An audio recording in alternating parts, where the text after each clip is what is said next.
Can you imagine that the car that still does not exist already has more importance than the current one? Lewis Hamilton does believe it. While Ferrari fights with a car that is not up to par, the 7-time champion already thinks about the future. What does Hamilton know that others do not see? When a 7-times world champion joins a legendary team like Ferrari, expectations shoot. Lewis Hamilton's name evoked glory, strategy, and determination. But 2025 has been a raw bath of reality. The car with Ferrari faces this season, the SF25, is not simply behind its rivals. Drag structural failures that compromise their performance from the very base of its design. Specifically, the pull rod type rear system combined with a little rigid flat background has forced the equipment to increase the height of the car, eliminating any possibility of extracting optimal curves and generating considerable aerodynamic loss. This defect not only limits the career rhythm, but it makes the car an unstable machine, unpredictable into variable and vulnerable conditions against equipment that has been more efficient in its aerodynamic design, such as McLaren. The impact of these problems has not only been technical. The team has entered an unproductive operating loop, redirecting human resources that were already committed to the development of the 2026 car to try to save the performance of the SF25. A clear example of this was seen when Ferrari decided to bring to the key engineers of the 678 project, weakening the continuity of the long-term design to try to make up the immediate results. This decision, although understandable from a point of view of media and internal political pressure, is diametrically opposed to Hamilton's vision. He understands something that not all in Maranello seem willing to accept. This car, as built, has reached its technical limit, and forcing its development is to waste time and energy in a lost battle. Hamilton himself has been a direct victim of these limitations.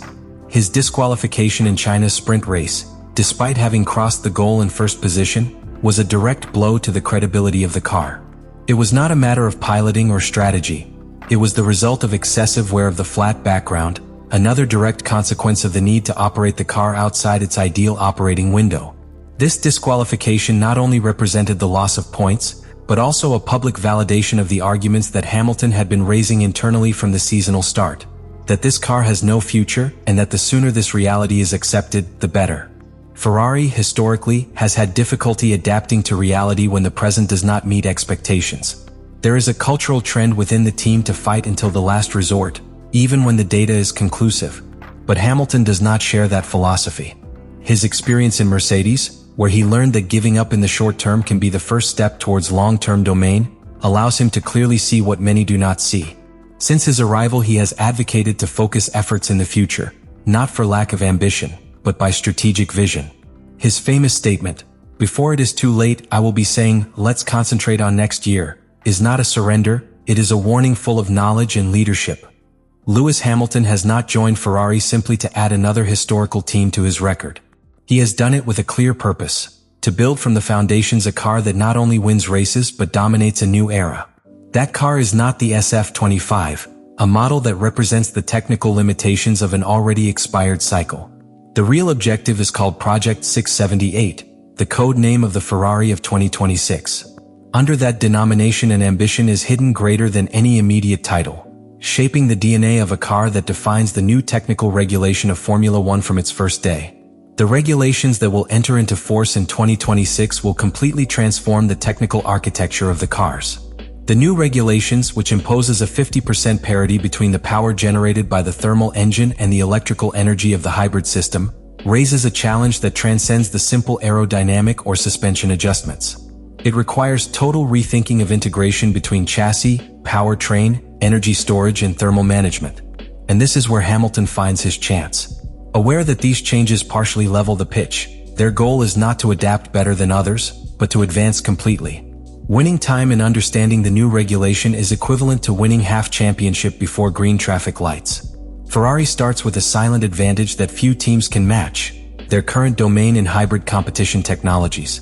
The success of the 499p hypercar in the World Cup is not a simple trophy in the Maranello showcase. It is a real test bench in which they have developed concrete solutions for electrical energy management in career conditions. The transition to Project 678 is intimately linked to that experience. While other equipment is still adjusting their energy recovery systems, Ferrari has already tested on-track configurations similar to those required by the new regulation. And it is right here where Hamilton's voice takes technical weight, not just politician. Hamilton is not just a fast pilot, he is also an experienced developer. His work in the hybrid era of Mercedes laid precedents in terms of software integration, power mapping, and communication between car systems. Today, put that knowledge at the service of Ferrari. Its presence in technical meetings, its involvement in the interpretation of the data, and its influence on design decisions are already modifying the internal roadmap of the 678 project. It has insisted, for example, that the car is built from a mechanical stability base that does not depend exclusively on the downforce. This point is crucial if the energy efficiency demands of the new engines are considered, which could penalize the aerodynamic drag more severe than in previous years. Hamilton's goal is as ambitious as it is meticulous. He does not want to reach the first 2026 prize to adapt. He wants to arrive with a car that has already been polished for more than a year, taking advantage of every week of simulation, every kilometer of wind tunnel, and each practical experience of 2025 as a deliberate preparation for the next technical cycle. In this sense, the SF25 has become an error laboratory, a platform on which to identify failures that should not be replicated in the future design. Hamilton's pressure on the team is not born from the whim or discontent. It is the urgency of someone who knows how true success is built. He has already seen what happens when a team focuses on the future without distractions. Mercedes did it in 2013 when he let that season go to focus on the 2014 car, and with it, he inaugurated a dynasty. Now, with Project 678, Hamilton intends to apply that same formula. And Ferrari, if he listens to him, can be at the gates of his own modern resurrection. This second act is not a simple development phase. It is the genesis of a master plan where every current decision has a measurable impact on tomorrow's car. Hamilton's vision is not theoretical. It is a roadmap in execution. And while other teams still fight to rescue points from a championship that already seems defined, Hamilton builds in silence the weapon with which he intends to redefine power in Formula One.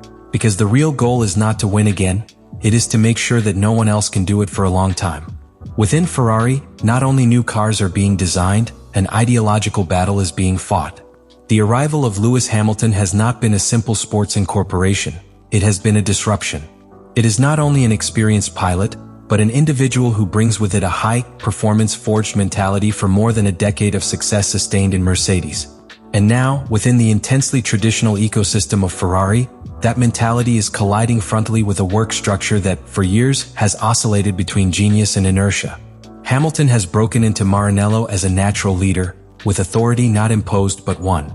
From his first meetings with the engineers of Project 678, he has insisted on a change in priorities, to put aside the short term that historically characterized Ferrari in his most erratic moments, and replace it with a strategic planning approach, measurable, modular, where each design iteration has a clear purpose. He does not want cosmetic solutions or half developments. His presence has forced Ferrari to accept that the real change does not come with new pieces, but with a new way of thinking. The British pilot has also been key to redesign the relationship between the track and the factory. While other teams use their pilots as simple data collection on race weekends, Hamilton has proposed active feedback, in which their inputs are not only heard, but also have weight in the design of the car. In this context, your experience becomes a tool that can avoid months of erroneous development. He is making the factory think as a pilot, and that the pilot thinks as an engineer. What you need is a perfect structure to build increasingly competitive cars, season after season. That is why his approach has been less romantic and more clinical. And that, in a team loaded with symbols and inheritances, is a silent revolution. For Hamilton, this project is not just a technical challenge. It is personal. It is an opportunity to leave a mark beyond its titles, to redefine the history of a legendary team that takes too long away from constant success. He does not seek only to add another trophy to his career, but to design a legacy. He wants that when he talks about Ferrari's definitive return, his name is mentioned not like that of the pilot who gave them victories, but as the architect who transformed them into an unstoppable machine. And it is in that ambition, in that strategic obsession, where the true threat to its rivals resides. Because Hamilton is not fighting just for one more championship. It is building the future of Ferrari piece by piece. And if you manage to consolidate that vision, if the 678 project reflects what he has in mind, then Formula One will not only see a new Ferrari. You will see the Ferrari de Hamilton. And that version, for the first time in years, could be absolutely unbeatable. What we are witnessing in Ferrari is not simply one more transition season. It is the beginning of a deep transformation that could change the course of modern Formula One.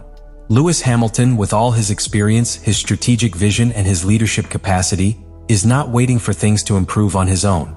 He is molding the future with his own hands, from within, with a clarity of purpose that very few pilots in history have shown to have.